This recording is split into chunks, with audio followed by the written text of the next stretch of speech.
68. Field of 68 till I die. You got somebody, hey, Jeff, shut up. No. I'm sorry, man. I'm blacked out for a second. This is Alabama coach Nate Oates. When we're not playing, I watch Field of 68's After Dark show. This is Coach Bruce Pearl.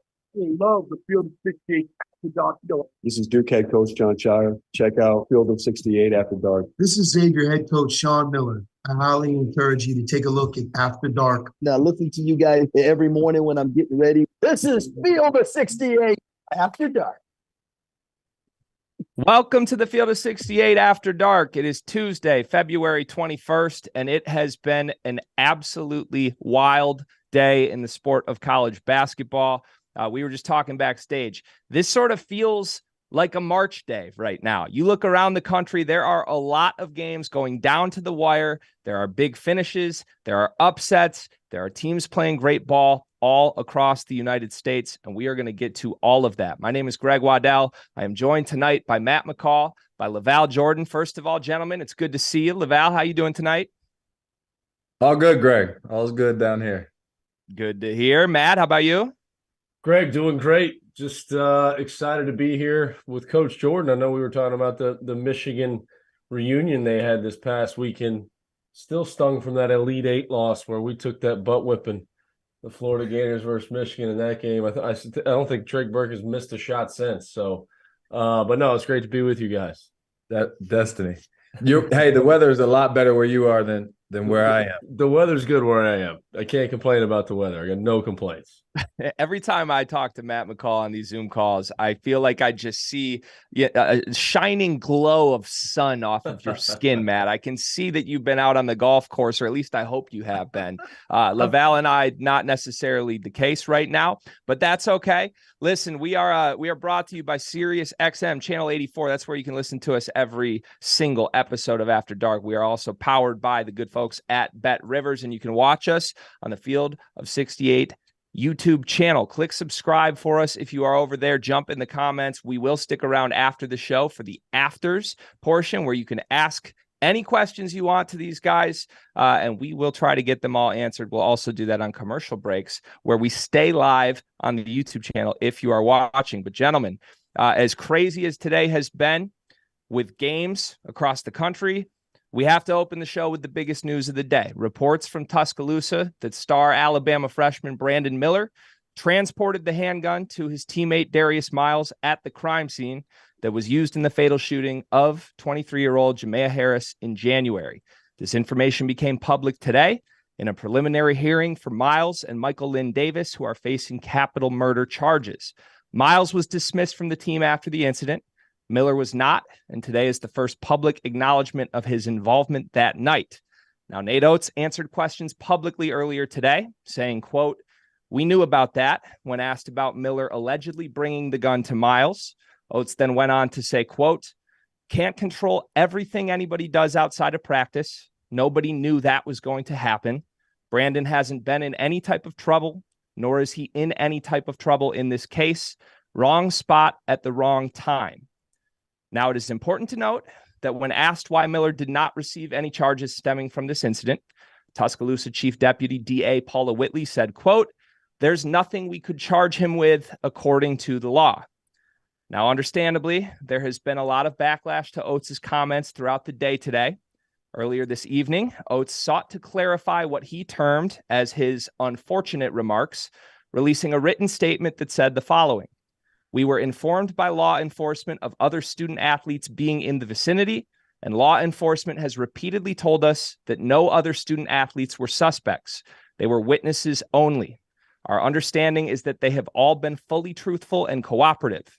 In no way did I intend to downplay the seriousness of this situation or the tragedy of that night. My prayers continue to go out to Jamea Harris's family." That's a lot to take in, gentlemen. But we're going to try.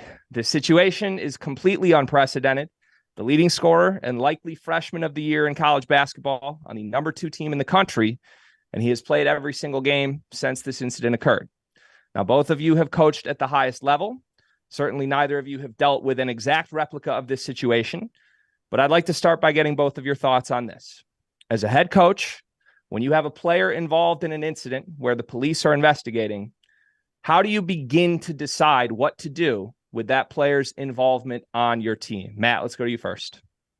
Well, I think first off, I think we have to, this is the challenging part because we have to talk about this because we're a college basketball, show, and this is the biggest news in college basketball today, even with all of the great games. And that's unfortunate because Xavier Harris tragically lost her life. And I know we have to talk about it from a basketball standpoint, but that's a mother who her daughter's never going to, grow up to see her mom. And I think, just understanding like that is way bigger than basketball. She lost her life and it's very, very unfortunate and it's sad. But I know we have to talk about it in terms of our show. And it was news today in basketball. As a coach, a situation like this is not Nate Oates' decision. Okay. This is not Nate Oates' decision on whether or not Brandon Miller should play, should not play, should be in the lineup. This goes way above his head in terms of the food chain of college basketball. His boss, his athletic director, and Greg Byrne, the president, board of whoever else, everyone, because of the magnitude of this situation, someone lost their life. There's no way that Nate Oates is making the decision on whether or not Brandon Miller should play. So I think you got to start there. As a head coach, you're communicating to your athletic director every single day with a situation like this. I never had anything like this, even close to this as a head coach. But when you're dealing with something that happened off the floor, the athletic director has to be involved from day one. And like a situation like this, that's even tenfold from anything else. He's involved. The president gets involved. The higher ups at the University of Alabama are involved to make sure that they let the legal proceedings play out, the interviews, whatever needed to happen to see if Brandon Miller was involved, wasn't involved. But he would not have put that uniform back on and been out there on the floor had the athletic director not approved it, had the president of the school not approved it. This was just too big of a situation. Now, I will reset real quickly. We are officially live on Sirius XM as we speak. This is Greg Waddell, Matt McCall, LaVall Jordan, the Field of 68 After Dark, and we are discussing today's news that Brandon Miller did transport the handgun to his teammate Darius Miles at the crime scene that was used in the fatal shooting of 23-year-old Xavier Harris. LaVall, we'll throw it to you next. Your thoughts on everything that has come to light today? Matt hit it. I mean, so here's the sad part is in this season of college basketball, think about this. We've talked about people getting killed on college campuses more than we need to be talking about people getting killed on college campuses. At New Mexico State, at Alabama, at Michigan State recently. So I think there's a larger problem, a larger issue. It's like, why do college kids, why do guys have guns to be, transporting or in the first place? Like this is something that needs to be addressed on a greater whole, because we should be talking about, a rivalry game or college basketball and stuff. So we should not be talking about this. So that's my first thought on it, Greg, is that. And secondly, same as Matt just said, I mean, having gone through not this, but in any instance, you defer as the head coach. You say what you're allowed to say. You can't say much, and you defer to the authorities first because it's a legal issue. It's a crime. Somebody's life was lost. So we have prayers out to her family, but you defer. I mean, to everyone else. Like you make no decisions. You're not allowed to. No. So the authorities make the first decisions on charges, no charges, indictments or anything of that nature. And then your administration decides, if there's still an ongoing investigation. So you're listening and being directed. That's how this goes. So if a young man it's almost, same instance, if there's an injury or there's a concussion, like you're deferring to a trainer. You don't get to make the decision. So administration is telling you, and you're on the phone, twice a day, every day, at least, and getting, counsel, and being advised on, how to proceed. And that's it. And then you move on based on what information you're given and what advice you're given.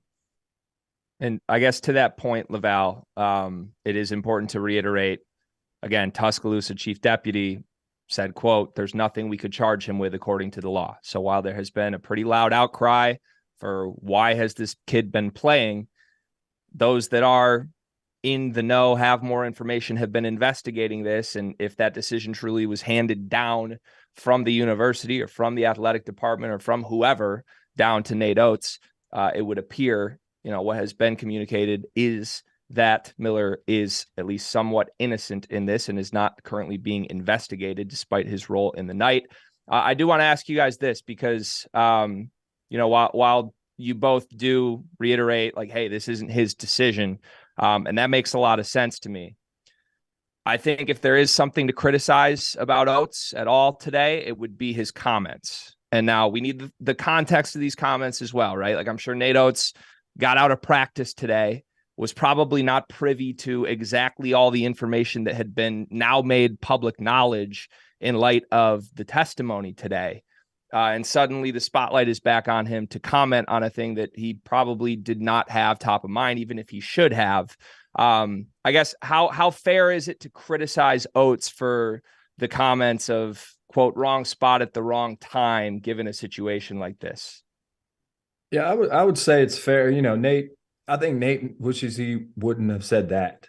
You don't want what you don't, especially given the gravity of something like this, you don't want to minimize, any of it. Typically you have time to process and talk and think about and talk about. But if you just walked out of practice and next thing you know, you got, this happened while you're in practice and people want to hear you speak on it or give a comment on it, there's no prep for it. You walk in and you're still processing what you just heard. But Nate, I think Nate, obviously he came out with a statement following that, knowing, that probably wasn't the right thing to say in that moment. And, so, I think that's fair to say, and it's hard to be in that situation. Look, again, I haven't been there where you're in a practice and things are happening in practice. And next thing you know, you right after practice is over, hey, coach, come sit at the podium and answer questions.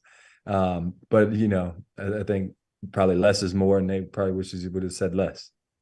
Yeah, Greg, I think too, it was interesting when the video came out. Like it was pretty early in the day. I don't know if they had an early practice today or what, but I thought his statement was what should have came out, right? That's what should have been said right then and there.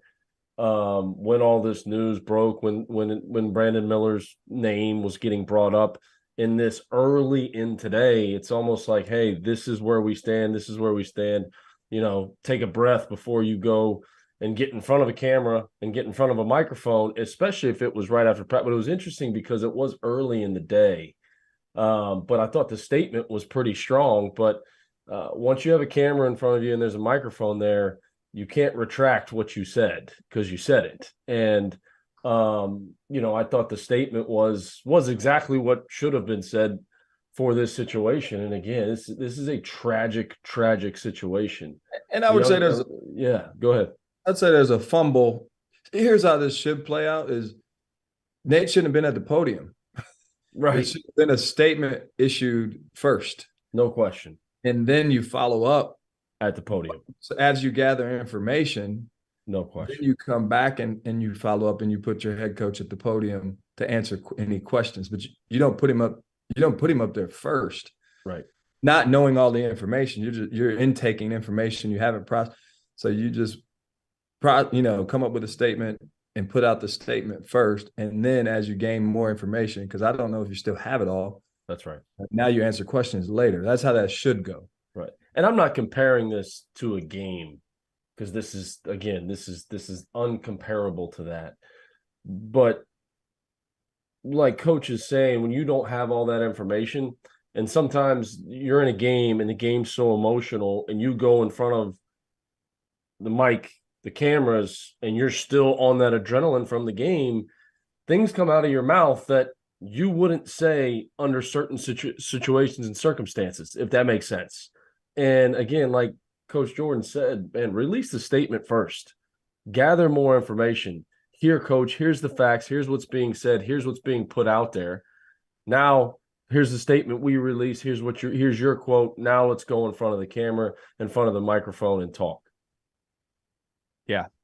Well, I thank you both for shedding some light on this and giving your your thoughtful opinions and speaking from the heart on this. Certainly an unprecedented situation. And on behalf of everybody involved with the Field of 68, again, what matters here is that we have a victim of a senseless crime here. So our thoughts and prayers go out to Jamea Harris's family. But LaVall, as you said, we need a lot more than thoughts and prayers. I mean, this is almost an every week occurrence at this point in a show where we're trying to talk about college basketball. We're talking about gun violence. So we'll end on that. We're going to come back after the break, and we're going to talk some of the games that did happen tonight. A big night in the Big East, Villanova, Xavier, Marquette, Creighton. That's coming up next on the Field of 68 After Dark. All right, let's get producer Trevor in here. Thanks again for doing that, guys. I appreciate the conversation. Trevor, I don't know if we have many comments or questions. I'd assume of a subject matter like that, maybe we don't have people firing questions at us, but let us know if you do have anything. Yeah, we're just going to kind of slide over from that. Great job on that, by the way, guys. A generic question from someone, maybe get us started off on the right foot here into games. What was your favorite game that you saw tonight?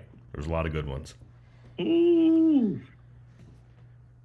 I mean, I'm not trying to be Marquette at Creighton. It's hard to go to Creighton and win, man. I've tried and never did. I mean, that's a hard place to go. It's Omaha, there's 18,000, and that's a big win for Shaka and his crew. I mean, that was probably the most entertaining game. I mean, I really enjoyed Tennessee, Texas A&M, but how about Kyle Neptune? You know, what he's dealt with this year to go into that place and get that win.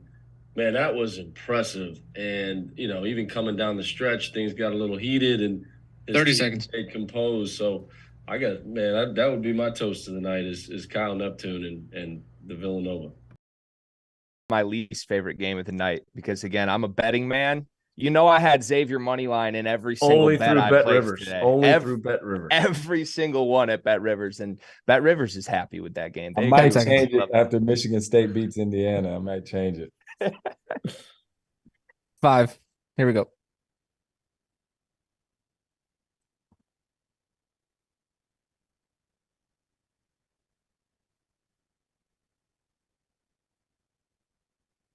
We are back on the Field of 68 After Dark. We got Matt McCall. We got LaVall Jordan. My name is Greg Waddell.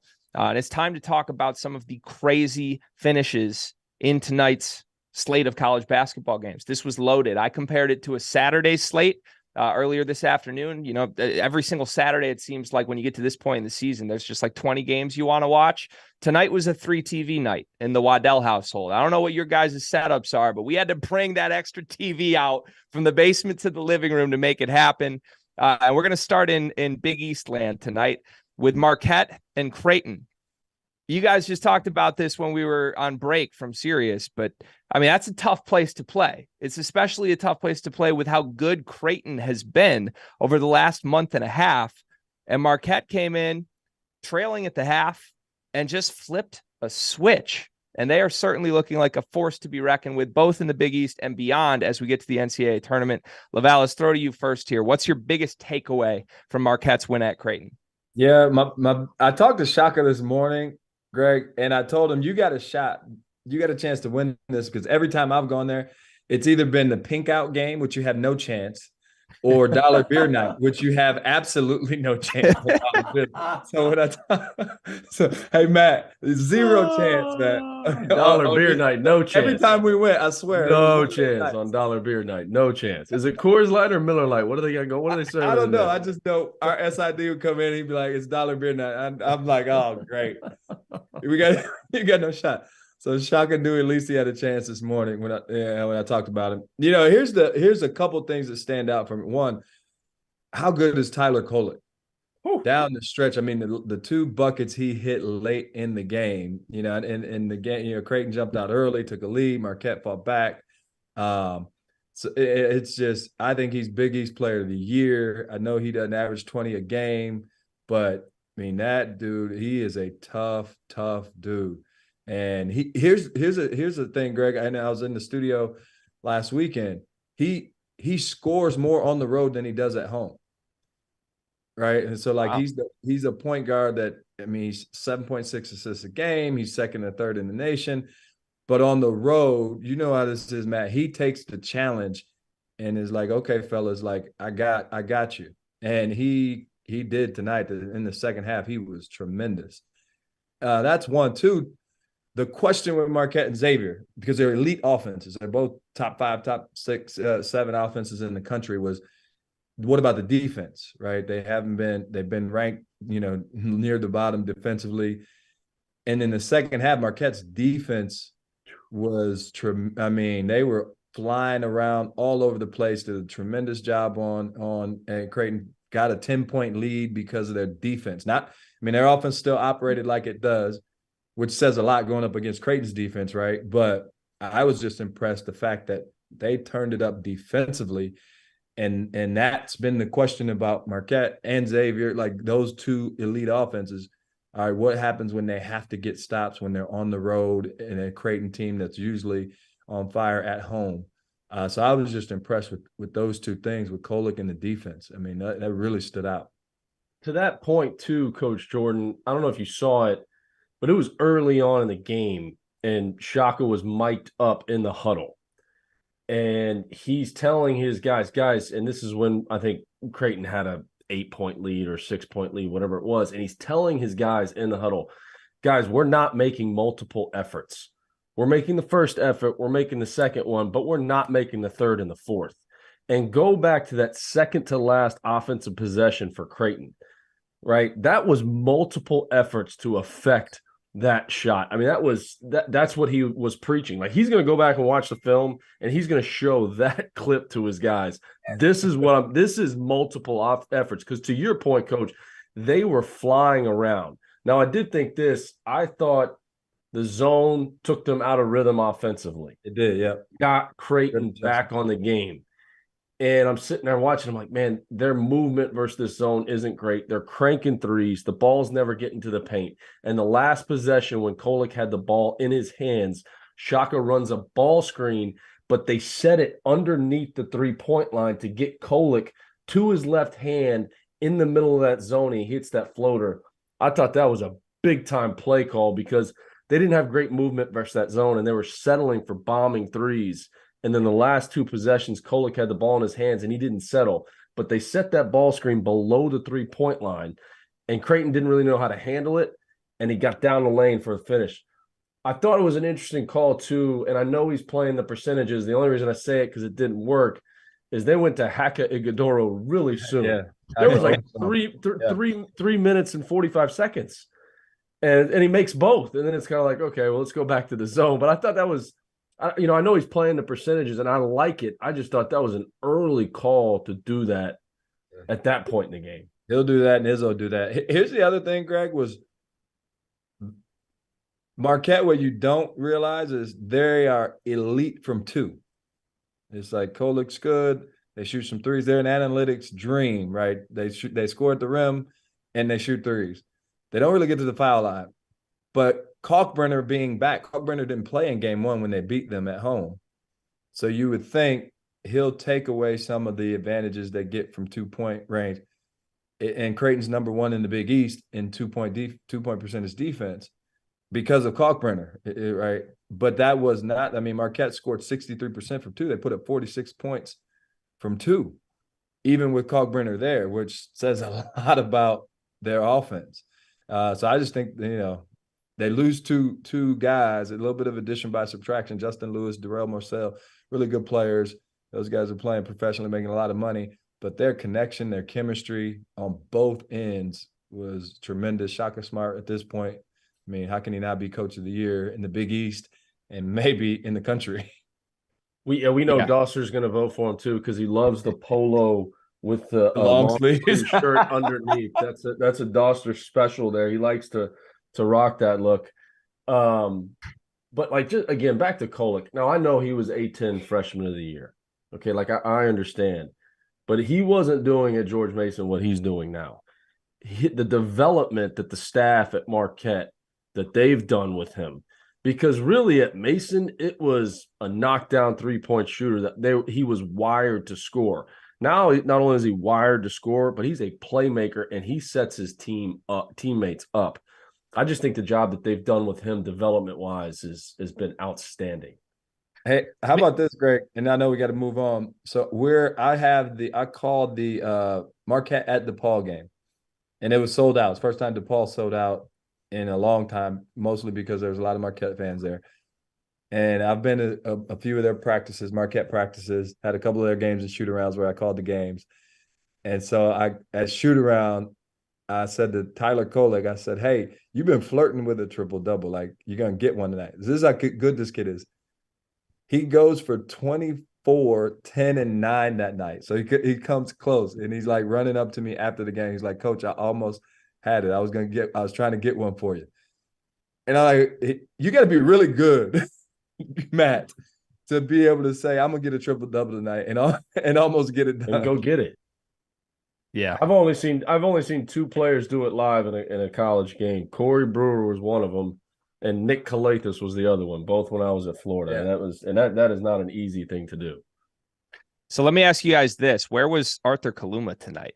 That's the one thing that jumps out at me. I mean, only 16 minutes. I was wondering, did he get hurt? I don't believe he got hurt. I mean, he's such a critical part of what they want to do, right, LaVall? I had him picked as my preseason when we were on here on Field of 68. I said he's going to be Big East Player of the Year. Last year coaching against him, I thought he was a matchup nightmare. And I haven't, it's been a funny thing to try to figure out is why he hasn't been as productive as I thought he would be. I'm sure Coach Mack feels the same way. But he had 2 points tonight. He's 1 for 6 from the floor. And, you would think he's got all the tools. He's got the look. His tournament game last year, he had 24, I think, against Kansas. And you're like, man, he's set up for a phenomenal sophomore year. And it just hasn't happened. And I don't know why that is. And obviously they could have used him tonight. Yeah, for sure. All right, we're going to move because we are short on time. So we're going to jump quickly before our next break to Villanova and Xavier. From my eyes, I was flipping back and forth. Like I said, 3 TV night in my household. I thought that Marquette storming back to steal that one at Creighton was a case of Marquette being great and earning that. No disrespect to Villanova, but I thought Xavier let this one slip. As much as Villanova went and took it, and Justin Moore made some big plays, Eric Dixon made some big plays, Xavier had a lot of turnovers down the stretch of that game. The big travel call, some people were angry on Twitter. Was it a travel? Was it not a travel? McCall, do you think that's fair? Did this feel more like Xavier let one go than Villanova went and got it? I mean, the only reason I think we're saying that is because where the game was, for one, what's happened up to this point in time with Villanova, two. But I thought the defensive game plan that Kyle Neptune and his staff came up with, the switching, I thought it gave Xavier all kinds of problems. I think when you're a good offensive team and you run into a team that switches and they can switch every single position and every single ball screen, and they've got length now still on your ball handlers, it causes you some problems. I thought it caused Xavier problems in the game. But what a game. We got coaches getting into it at the half court. We got Coach Miller's working the referees. I mean, that felt like that was a high level game. The only thing I didn't think, boom, that last play, like where are you going? Like where are you going? You're trying to create a play that's not there. And in that situation, they had a timeout.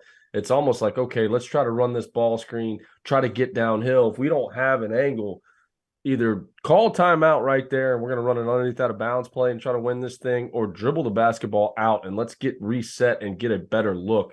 Because that was good defense by Xavier. I mean, good defense by Villanova, but just a really bad shot with the game on the line in that situation. I said this when I was at the Fox studio. Justin Moore, he's back, but he's not himself yet, but he's growing into it, and Kyle just threw him in. I mean, he's playing 30 minutes a game. Tonight he was more of what we know as Justin Moore. You do not want to see Villanova in Madison Square Garden in 2 weeks. Nobody wants to play that game. I'm just telling, because they're going to control the pace. Here's why.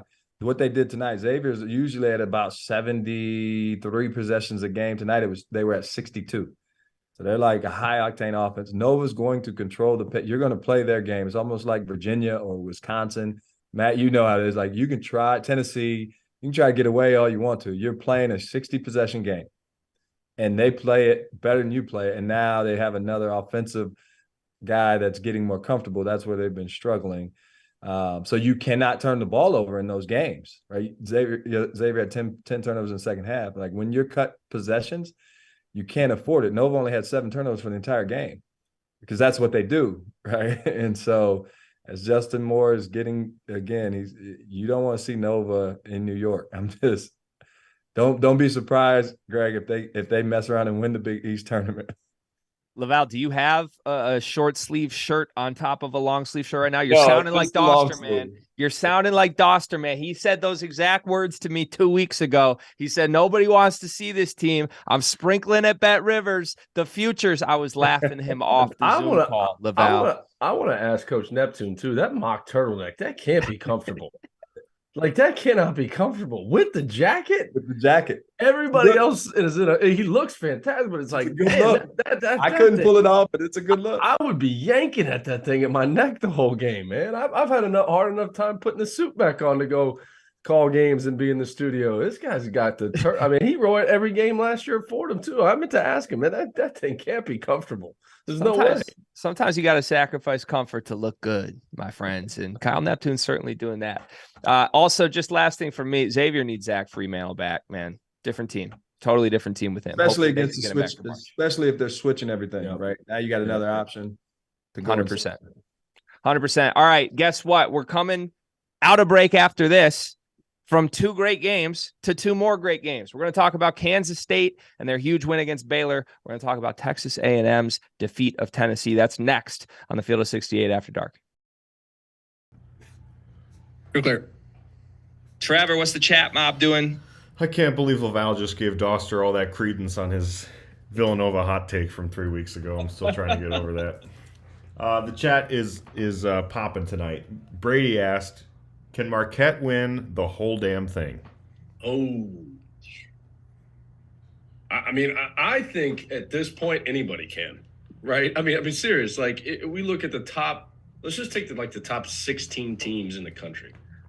Like, who's to say any of those teams can't? I think Marquette's in that category. You know, I know we talk about Kansas and Houston and Purdue. I get it, but I just think this year the tournament is going to be the games. I think another thing too for team or for people filling out brackets is like, look at the teams that have been in the closest games and how many of those games have they won.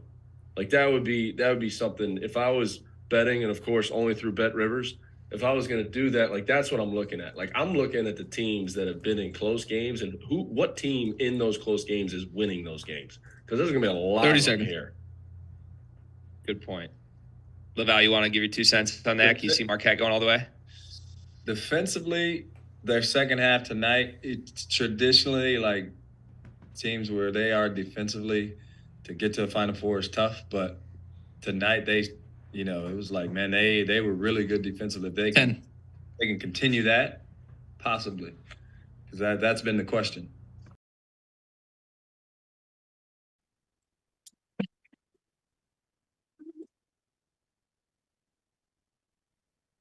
Welcome back to the Field of 68 After Dark. We are midway through our show, entering the third quarter. We've got LaVall Jordan. We've got Matt McCall. I'm Greg Waddell. It was a great night, a wild night in this sport that we all know and love. And I want to move to a matchup between my 2 favorite teams in the country. I'm unafraid to say that, gentlemen. I have a crush on both of these teams. I know for a fact I'm going to talk myself into picking both of these teams like 2 rounds too far in the NCAA tournament. I can't help it. I just love them. Kansas State and Baylor. K-State ends up with a very decisive victory in this game.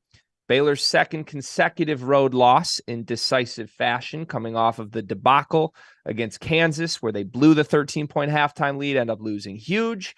Now, sort of a similar game script. I mean, Baylor had an 8-point lead in the first half of this game, not as large, but another one where they had control early, let it slip, and then it really snowballed and avalanched its way to a blowout loss.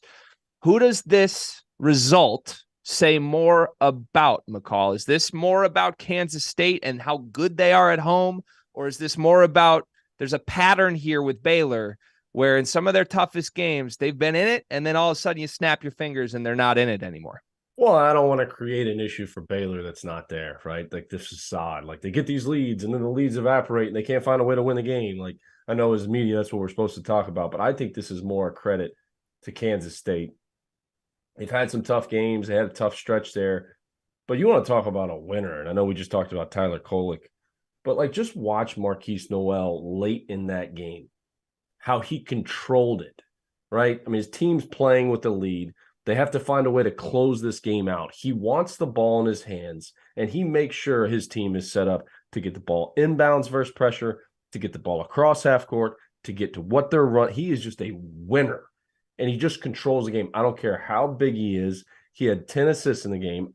Like Keontae Johnson, like if Zach Edey wasn't out here, could we like be talking about him for National Player of the Year with the things that he's done this year and just overcoming all the adversity that he has? But think about this. We need a Transfer of the Year award, don't we? That has to be him. In this era, let's make a Transfer of the Year award. That goes to Keontae Johnson. There we go. I mean, it has to. They shot 19% from the three-point line today versus Baylor and won by double figures. I mean, like think about that. Like that's ridiculous. So I just like watching Noel play. I was so impressed with him, the way he closed the game out. He closed the game out, and that's what makes him so good as your point guard, and that's as your leader. LaVall, before you jump in, I want to push back on Matt a little bit here on the pattern of Baylor and if we're creating something or not. So where I'm coming from on this, I hosted the Field of 68's bracketology show over the weekend. Those guys know so much more about at least how the NCAA tournament works than I do, right? This is guys who have performed consistently great on the bracket matrix, et cetera. They love that stuff.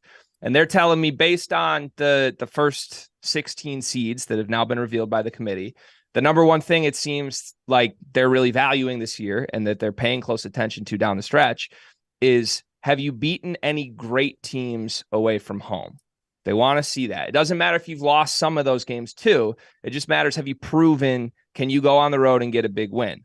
And Baylor has played, I'm adding them up right now. They've played 5 road games this season against top 20 opponents, according to KenPom. They are 0-5 in those games with losses by 26 points, 15 points, 5 points to Texas, 16 points to Kansas, 10 points to Kansas State. So I don't know, like, I don't know that I want to cause the issue of like, oh, they've had these games and let them slip. But I think I would say like Baylor hasn't really proven outside of Waco that they can stack up against some of the better teams in the country, as bad as I want them to, because I love this Baylor team. Are you worried that could potentially be an issue? Yeah, I don't know if it's away from. They need all 3 guards to go, and when they're going, they're phenomenal. Like tonight, Adam Flagler didn't have it, and so they lose on the road. Texas, I would say, is similar, right? They need Carr and Hunter and Serge Ibaka, Rice, like those 3 guys. When they're going, like, good luck. And so I thought Kansas State tonight. I'm not too worried about Baylor, especially once you get the tournament play. I mean, if you have really good guards, especially if you got 3 of them, you know how it is, Matt, when you're playing in the tournament, that can carry you a long way. And Baylor's had that formula before. And so I'm not extremely concerned. It's more defensively, Kansas State just imposed their will on the paint, especially in the second half. But when you look up and see 42 points in the paint to 16, it's like defensively, that's more of the thing that worries you, because Scott's had really good defensive teams, in recent memory. Matt, I want your comments back to me on that. I'm going. I promise we'll move on. First of all, it was so impressive that you threw out there. You met with the committee and this and then to break down the numbers. Listen, I got to name drop the smarter people than me, man. I'm the dumbest person on this network. I got to name drop when I talk. Did you guys figure out a few Rubik's cubes while you were doing that too? You kind of spin those things around. Of course not. I'm with Coach Jordan on this one. Like, I mean, the experience. We know Scott Drew, the tournament. I would not count them out. I just wouldn't. When those three guards are clicking, they can be easily into the second weekend of the tournament. And if they're there, nobody's going to be surprised at all. I know what the numbers and the metrics say, but still, you're lining up to play Scott Drew and his Baylor Bears in that NCAA tournament. They got a chance to get to the second weekend, if not further. Yeah, absolutely, they do. For the record, like I said, I love this team too much. This feels like a team I'm going to pick to make the national championship game.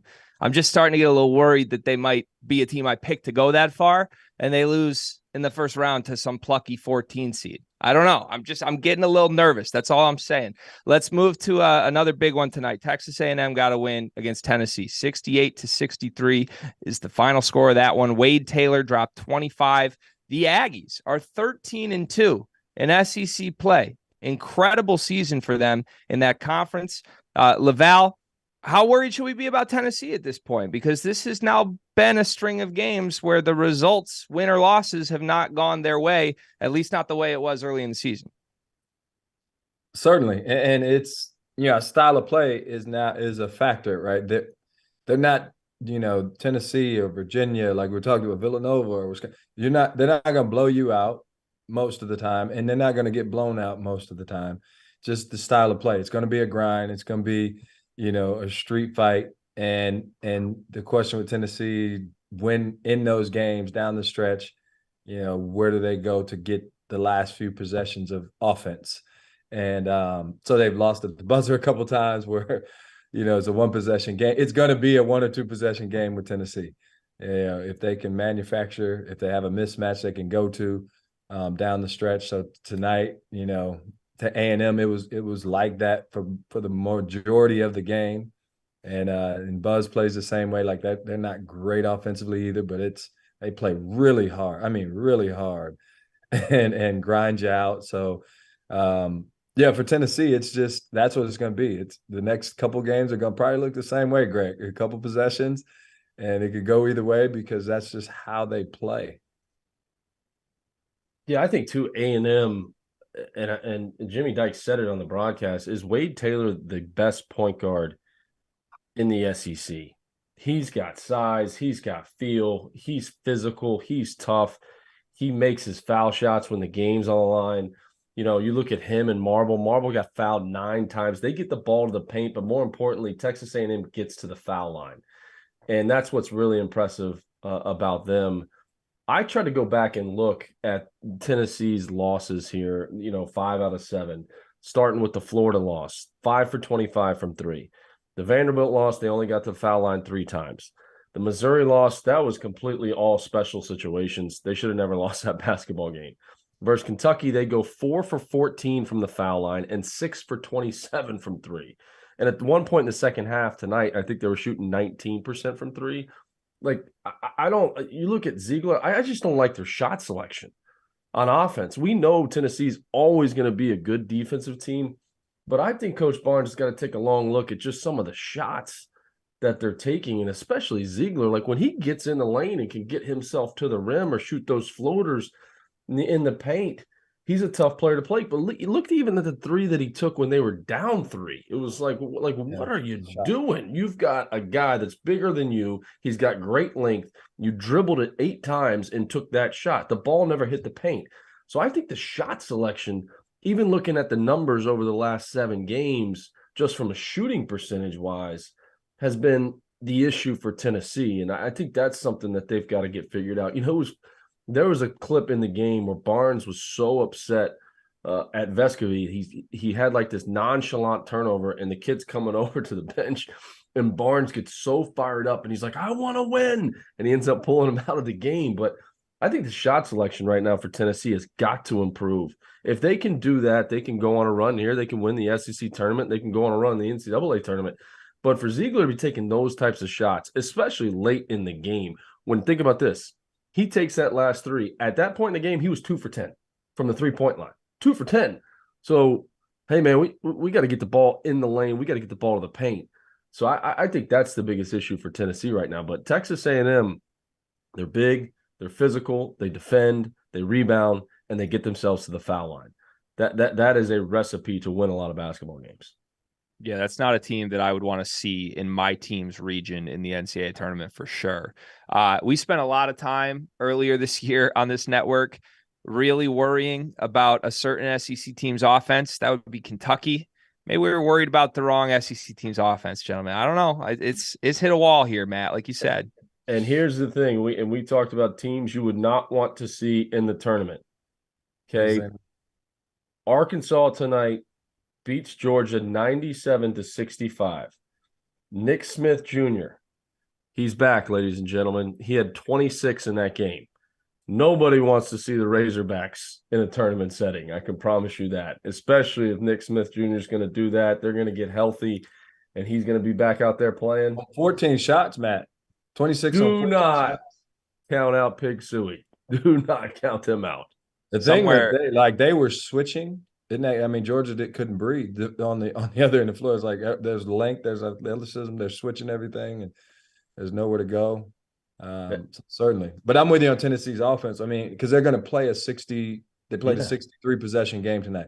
You can't take 5 bad shots. Those are so if you got I don't know what they have turnover wise, but if you have 8 turnovers and 5, 6 bad shots, terrible possessions. I mean, it's just as bad. So the way that they play, you have to have really good shot selection.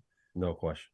How about this for a number, you guys? I'm firing off stats and numbers and metrics at you tonight, but this either speaks to how great Tennessee's defense is, how much the offense has struggled, or maybe both. There's been 11 Tennessee games this year where their opponent has scored 60 points or more. Only 11 games in 28 games. They're 3-8 in those 11 games. I mean, that's at some point you're going to run up against some of the best offenses in the country. No matter how good that defense is, there's going to be teams hitting 60 against them week in, week out in the NCAA tournament. Their offense is going to have to find a way to hold some weight. And somewhere, Mama Hog tonight is smiling because her Razorbacks got a mention and an endorsement from Matt McCall and LaVall Jordan. We love that here at the Field of 68. Guys, coming up, we're going to move to Big Ten territory, where the Spartans got an emotional home win tonight over Indiana. That's next on After Dark.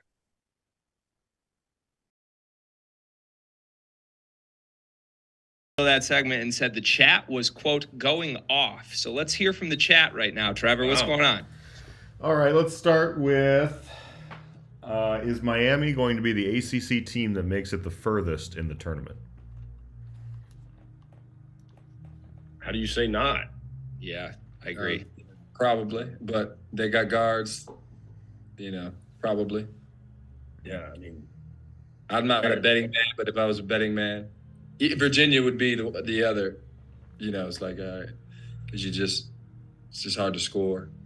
Hey, LaVall, ask RC, man. 1 week in Philadelphia at the Rivers Casino with me. We'll turn you into a betting man, my friend. Don't worry. Don't worry. We'll find a way.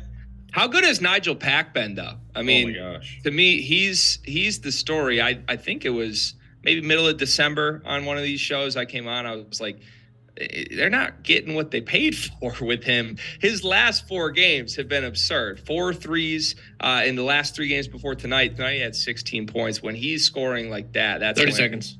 Their offense is unlocked for me. Okay, one more quick one. Ian asks, what SEC team outside of Alabama do you guys think can go on a run? He said Arkansas, Kentucky, A&M. Yeah, I mean, A&M. A&M. Like, look at them. Like, they got, like I said, they get to the foul line. They're big, they're physical, they rebound, and they defend. Yeah, and their defense isn't traditional.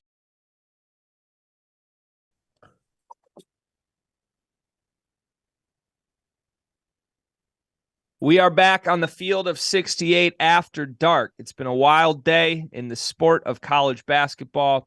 Results that matter for a lot of good teams all across the country. One of whom is the Michigan State Spartans, arguably the team that I think needed a win more than anybody tonight, and it had nothing to do with basketball itself. Again, this is the Field of 68 After Dark, brought to you by Bet Rivers. You can listen to us on Sirius XM Channel 84. If you're watching us on YouTube, stick around for the afters after the show. We'll answer some questions. We got Matt McCall, LaVall Jordan. I am Greg Waddell. Guys, I'm a Spartan alum. It's been an emotional week for everybody that went to this university, and for a lot of people that didn't go to this university, quite frankly. But for Tom Izzo and that group of guys, they've just been through a lot, man. For their first game after the suspension last week to have to go on the road to their rival in Ann Arbor and play a hotly contested back and forth game. Ultimately, they end up losing. Now you come home for the first game in that arena with a packed house, with everybody in the Spartan Strong shirts, with a lot of non-basketball related things to focus on that matter a lot more than the result of a basketball game. And they got punched in the mouth early, man. If we're talking just basketball, Indiana jumped on them.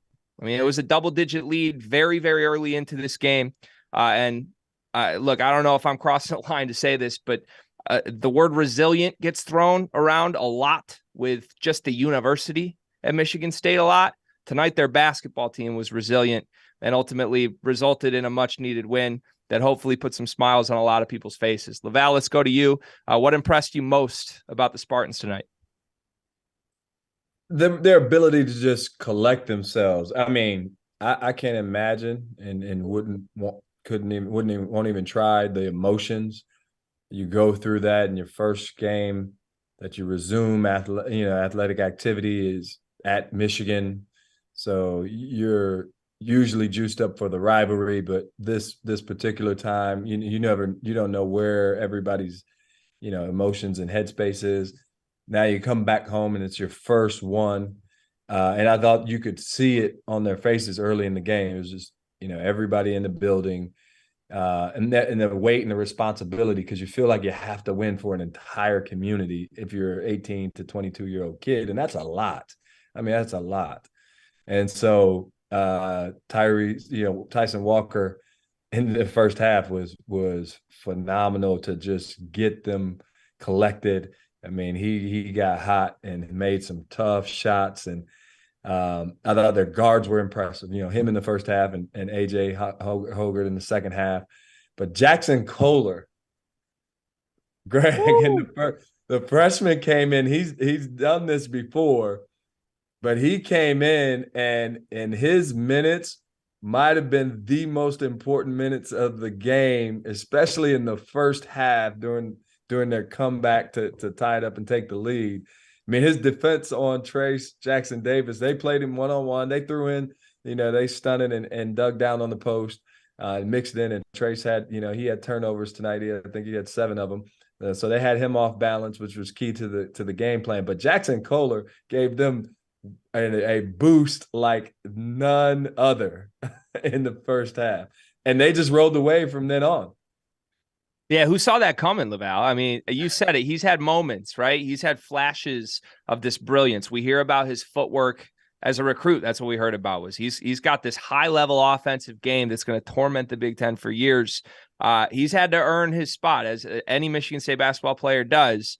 And the center spot has not been a strength, as you guys both well know, for Michigan State this season. But tonight, man, that 4-minute sequence, he had a stop, just one-on-one, post defense on TJ. Got the block shot. He had the up and under was beautiful. I mean, it was beautiful. An offensive rebound mixed in there. And those 4 points were worth 12 points. Right. And when you say he's done it before this season, we've seen flashes. We have not seen flashes against a player of Jackson Davis's caliber. That was the important thing for Michigan State in my mind. McCall, obviously it's impressive, the result and how these guys came together tonight for sure. Obviously would love to get your thoughts on that as well. But I'm also curious because I feel like I've talked to you about Michigan State a couple of times this season.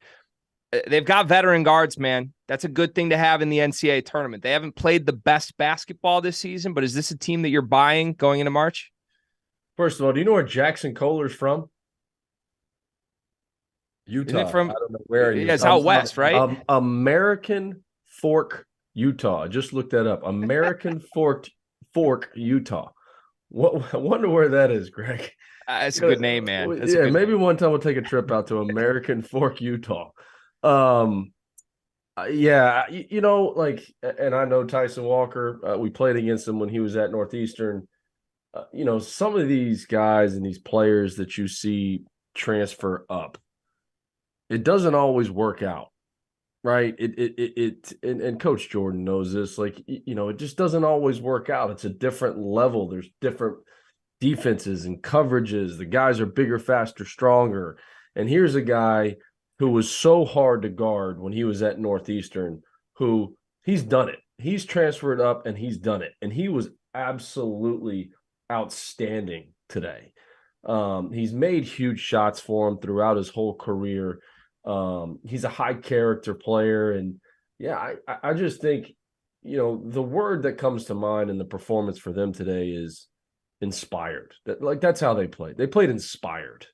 They were able to go out there and block out everything that was going on, just play the game of basketball, and they did it in an inspired way. I give the other teams that they're playing against too, the coaches, Trace Jackson-Davis is wearing a shirt out there in warm-ups, Michigan strong or state strong. I think that's been really neat to see the league kind of come around Michigan State and surround them as well. But I just thought they played inspired. They are a team that I would not count out come March. Like you said, veteran guards, and they still got that guy over there calling those ball plays. And Coach Jordan knows he gets it on the side. You're going to have about 19 different things run through your head as an assistant coach on what action is coming on the side. I'll never forget trying to scout them when he had Draymond Green. And I had the Michigan State scout, and John Pelfrey had the Louisville scout. And I was cheering every time Louisville scored because I didn't want to be up till 4 o'clock in the morning. Playbook, coach. That's a deep playbook. That's a deep playbook. So don't count them out. Yeah, you never can. And images surfaced. We were already on the show, I think, by the time it wrapped, but of Tom Izzo in tears, sitting down, overcome with emotion as this game wrapped tonight. So again, kudos to everybody at Michigan State. Kudos, like McCall said, to everybody in the Big Ten for the way they have wrapped their arms around the Spartan community. Speaking as a Spartan, it's been beautiful, and a lot of us needed to see that. So quickly, we've got about a minute and a half left in the show. We'll talk about this a little bit in the afters as well. But guys, Texas Tech just keeps winning. I don't really know how they're doing it. This is 4 straight wins. Tonight, they go on the road to Oklahoma, an 11-point win against the Sooners. McCall, how are they doing it? What is happening? Well, I just think they've stuck to the script, and this is what we do. And we're going to block out all the noise and the losing and all this. And hey, we're going to get back to tough brand of physical and basketball and Coach Adams and what he does and what they hang their hat on. I just think, they've gotten better. They've improved as the year's gone on, and that's what you want. You don't want to be playing your best basketball in January. You want to be playing your best basketball in late February, early March. I can't say it any better than that. You hold Oklahoma to 35% from the field, and it's always been about their defense. When Beard was there and with Mark, so I think that's their identity from what you expect. And they've found some ways to score around it now. So, they're on the run. I don't know what that's going to mean here, but you just want to be playing well this time of year heading into the conference tournament.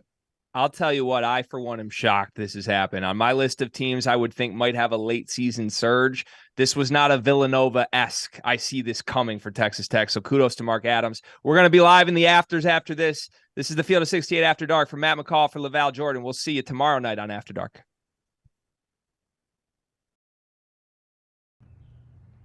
All right, guys, I don't think we got to like 90% of what the chat hit, so we might have to do some rapid fire questions here for about 10, 15 minutes if you guys are cool with that. Trevor, let's get you back on here. Where should we go next? Yeah, there was a lot going on, both on the court and in the chat tonight. Let's go to Rick says, does Jim Larinaga get the love he deserves? Nope. Nope. I think this, I'm down here. Right? Like Florida basketball, like even like Dusty May and FAU, I don't think they get talked about enough. Right? I just think, especially in South Florida, like nobody, it's never on the news. Like you turn on the local news, Miami's highlights are not on here. And now I'm a little bit north. I'm an hour and 20 minutes north, but no, he does not get the love. And Florida's down, Florida State's down this year. I think what Coach Larinaga has been able to do there and been able to overcome, right? I mean, there was some adversity thrown in the middle there, and all of a sudden they're back in the Elite Eight last year. So, no, I don't think he gets the credit he deserves. Everyone wants to know how much longer Coach L is going to do it when you still have good players out there and you're still, a top 15, 20 team in the country. He'll still keep calling those ball plays. Miami basketball, I mean, Coach Ham had it a couple tournaments, right? But because they've been 11 times. Coach L's been 5 of the 11 to the NCAA tournament, and had them there. So so there's a lot to do in Miami when the weather's nice to focus on basketball, and so to be able to do it down there is impressive.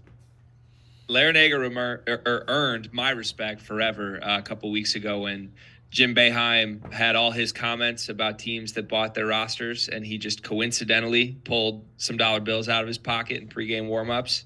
I'll just say we have video evidence of this. That's an all-time iconic move from Larinaga, man. All-timer. What else we got, Trevor? All right, I don't want to just toss a grenade in here, but we've had 4 different people ask for these guys' takes on Jeff Goodman saying that Penny should be getting some heat. Yes, throw this one to me. For what he's doing in Memphis. Throw this one to me, because the last time I was on the field of 68, I said I don't think Penny Hardaway gets enough credit for how good of a coach he is. I think Penny's a really good coach, and I think he's also early on in his head coaching career. And Coach Jordan can speak to this, okay? And I'm not trying to get on a soapbox here. But as a coach, especially a young coach, you got to learn, man. You got to go through some stuff. You got to develop. You got to learn who you can coach. You got to learn who do you want as a part of your program. You got to learn your staff. There's so many different things as a young coach that you got to go through. He's still in that phase. He's a young coach. I'm trying to run him out of Memphis, and he's a good coach, and he's winning 20 games every single year. Every year. I don't understand what is the expectation for the great Jeff Goodman at Memphis. I mean, they're supposed to be in the Final Four. I don't know. Like, he's like, who's really done it at a high level consistently? So that's my only thing. Let Penny grow and develop as a young coach. He was an outstanding player, but he is early on in his coaching career. I don't disagree. He's 105 and 50. I mean, and he's learning. You learn a lot, and in those first few years, especially, just things that you thought you may have wanted to do, because you know how it is, Matt. You are, what you experience is what you're doing. And then you learn maybe some things you don't want to do. You want to do some things different, and you're transitioning, and you're growing into yourself. That's exactly right.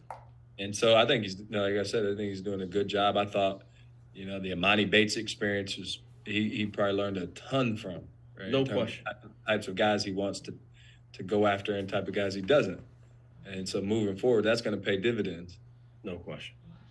Yeah, I feel like that's the thing that strikes me the most out of just this year's roster, specifically to the other Penny Hardaway rosters. And that's no slight to their seasons in the past, because like you said, they've won 20 games every single season. But, this one's built a little bit differently, like especially when Kendrick Davis was healthy. Like, he got a couple guys from the portal. He has a couple guys who have just stuck around and have gotten a lot better.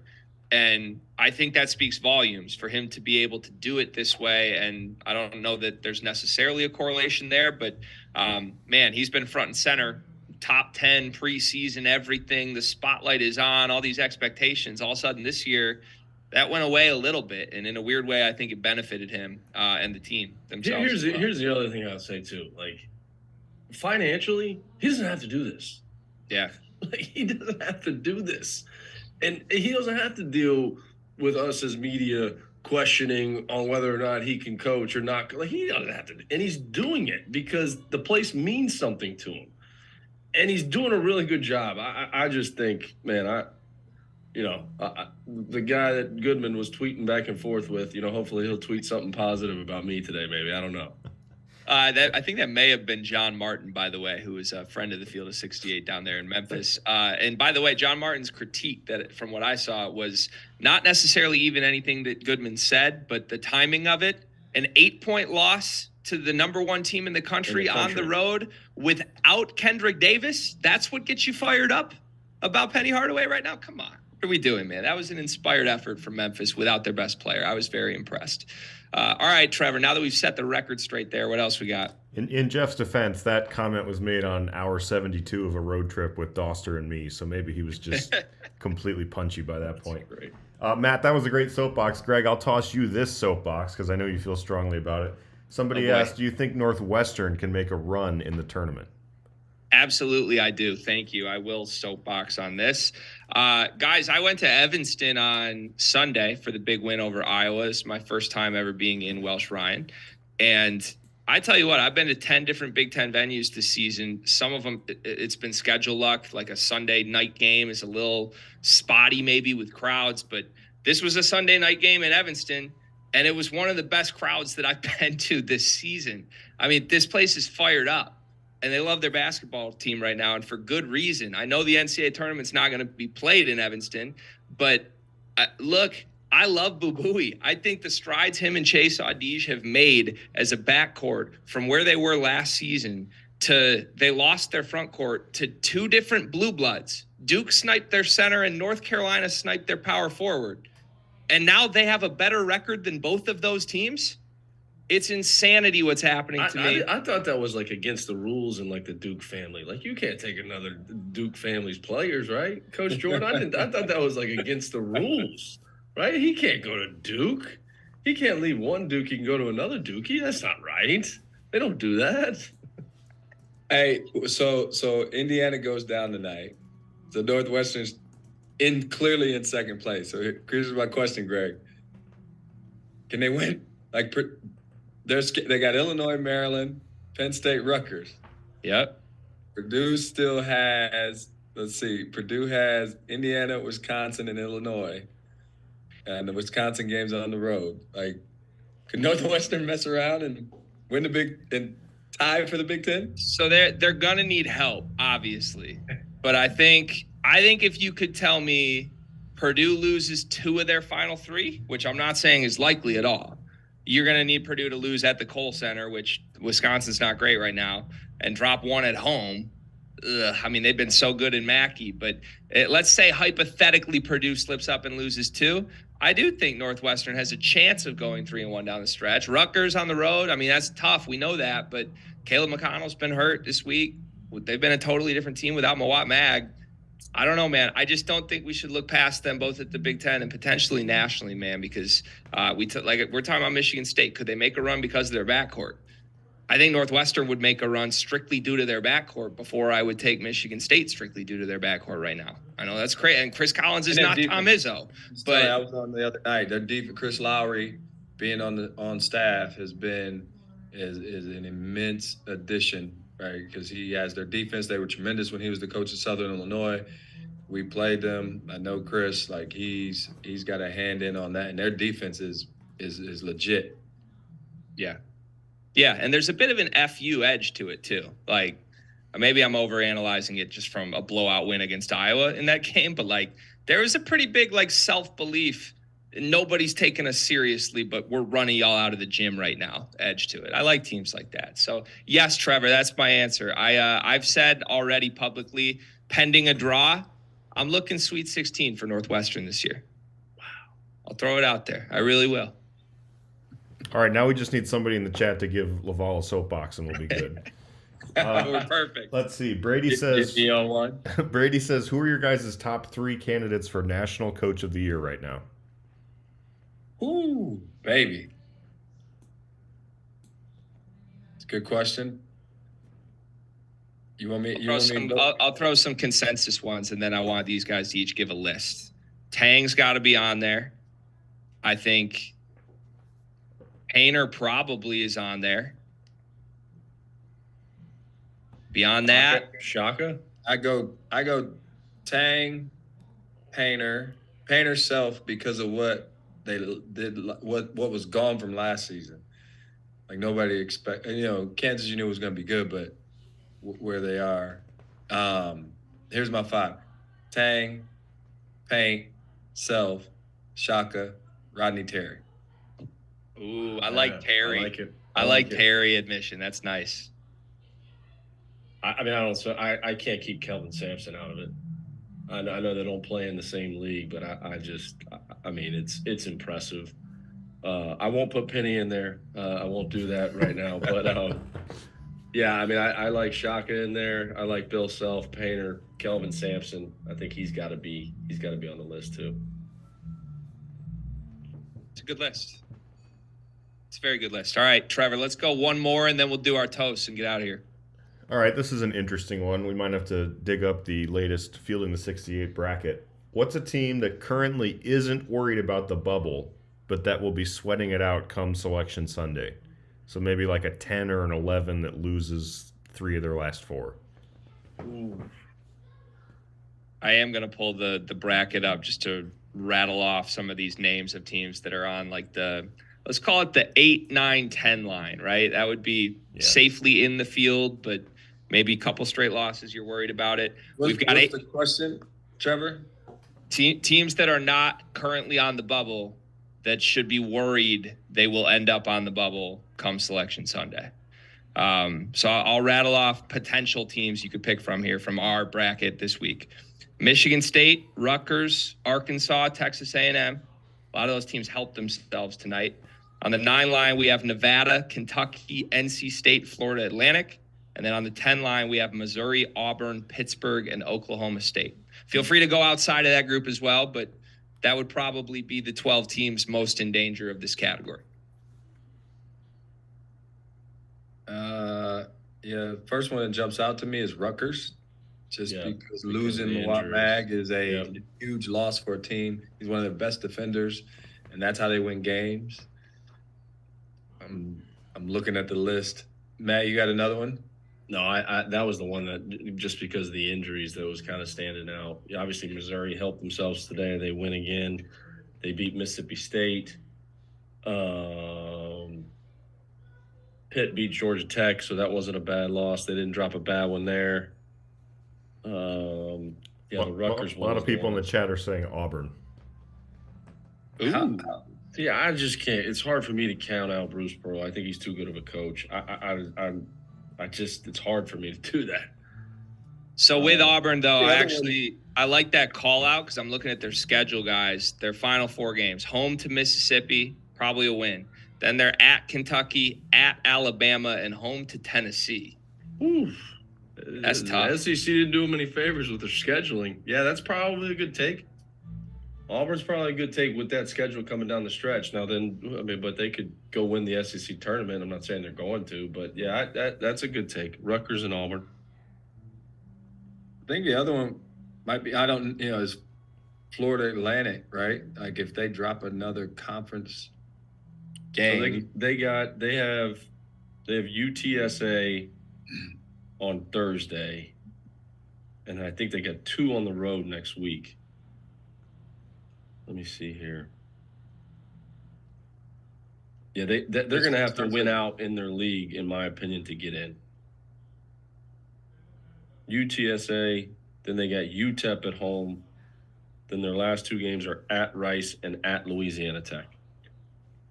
Yeah, I don't think they could take another quote-unquote bad one there, or at least not. I think right now they probably are safely in with that, but one more, they're certainly at least bubble 50-50. And you know what the crazy thing, too, is they only have a 1-game lead in the league. As good of a year as they've had, they're only up 1 game on UAB.